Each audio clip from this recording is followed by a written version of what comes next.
په یو کلی کې وزنانه و پاشو چې کله خخ کړنو په درې مسلورم ورځ بیرته आवाज وکړو چې زه ژوندې مو ما د قبر نه را پاسه ملګرو ډیر عجیب واقعیا ده چې دی جنې چې د نو غاغ وکړو چې ما د قبر نه بیرته درولې زه ژوندې ملګرو واقعیا سره مکمل وکړو د نور ملګرو سره هم شریک ملګرو په یو کلی کې وزنانه و پاشو چې کله هغه و پاشو کنه دغه جنازه هم وشو هغه چې په قبر کې خخ کړه ملګرو او چې کله هغه په قبر کې خخ کړه او سورج وشو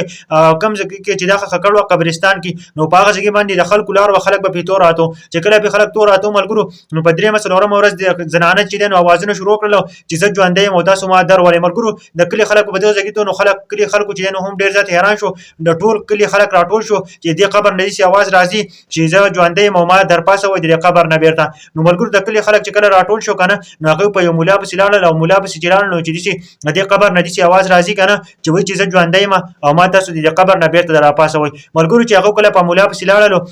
نو مولا ته دا ټوله قصه وکړه چې د قبر نه आवाज راځي او چې ما در پاسه وینم مولا چې کله راوستو د قبرستان ته چې کله د قبرستان ته راوستو او د قبر ته ودراو چې کله د قبر ته ودراو کنه نو هغه چې غوازونه په خپل واورېدل نو ویل چې د قبر تاسو کولاو چې کله د قبر کولاو کنه ملګرو هغه جنې چې د کپن دي مکمل شیدل نو ته ویل چې د کور نه یو کپړه راوړل چې کله کپړه راوړل ملګرو هغه ته تاو کړه او د جنې چې د کور ته راوسته د کور ته راوسته د ژوندې یو ملګرو چې کله کور ته راوسته کنه د یو کمرې ته دنه کړو د کپړې ورکړې چې ته د کپړې واغونده داغه نه پس چې کمرې ته نه دن نشو نو داغه نه پس چې ډیر وخت شو خلکو ته غاګي کولې چې ته چې نو راوځه او د جنې نه راوته اخر به خلکو ګټ ماته او د جنې وته ویلو که تاسو دن نه راړې تاسو زول د مکانه نو تاسو مکمل تور باندې وېریږي او تاسو به هم ختم شي ملګرو نو خلک ټینګ نشو داغه نه پس چې نو غ دروازه په جنې په سماته کړ چې کله دن نه خلک ورغه کنه نو په جنې په سین چې غوخه په زنګېده دا اډو کې نه هغه مکمل تور باندې جدا شو دا نو هغه جنې د کلی د خلکو تاسو کو چې ستاده د اډو کې د هغه ولې دومره جدا ده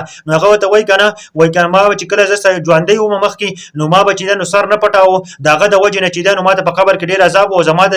وجود نه ده زما د اډو کې د هغه چې دا جدا وس پرته ملګرو موږ ټول لپاره ده کنه نن سبا د زنانه چې کومه چې لپټې په سره چې پای کې یختخ کاری پای کې سرخ کاری نو دا واقع زما خوریان ته ورسوي کنه چې دوی ته پته ولګي ګوره په قبر کې ډیر سخت عذاب ده نن سبا ټول زنانه چې روانې کنه د سټونه به ښکاری او د یخته به ښکاری نو ټول تم خواسته چې دا ویډیو وته ورسوي خپل خوریانو ته ورسوي خصایلو پټې په سره وای کنه په قبر کې به تبع دي عذاب بناويږي زمونږ د ویډیو ټول مسلمانانو ته ورسوي چې دوی ته پته ولګي خانن سبا چې کوم زنانه دي کوم کپړې غوندي او کوم پټې په سره نو بالکل ته وای چې دا سرتوري دي او دا لغړی دي دا خزې دي کپړې غوندي نو زمونږ ټول ته خواسته کنه چې دې کپړې چرته هم ما غوندي کنه به سره دي واقع راشي کنه دي په قبر کې بل دي عذاب درکړه کیږي ستاسو د اډو کې نه دغه بهر خاچ کم خلک چې د لوپټي چې دي لوپټي نه په سره یا نه رای جامع غوندي نو دیو د غوخه نه دیو د غوخه بچینو دی اډو کې نه جدا وي نو زما دا ویډیو